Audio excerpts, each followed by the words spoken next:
Well done. දැන් මේ wild card වටේ කියලා කියන්නේ අපි තුන්දෙනාගේම කැමැත්ත හිමි වෙන්න ඕනේ මෙතනදී.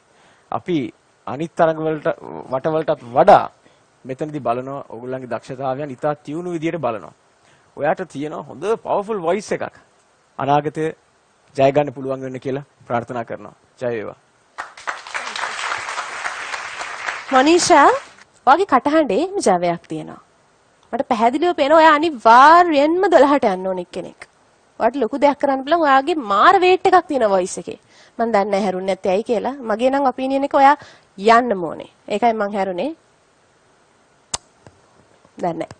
අපි බලමු ඉස්සරහට කියන කට්ටිය වට වඩා හොඳට කියයිද කියලා. ප්‍රශ්නේ තිබ්බේ ටෝන් කලර් එක හොඳයි. සමහරක් තැන්වලදී ඔය කලර්ස් පෙන්නනවා. වාසනාව උරුගා බලන්න තියෙන වෙලාවක් මේක. ඉතින් ඒකේ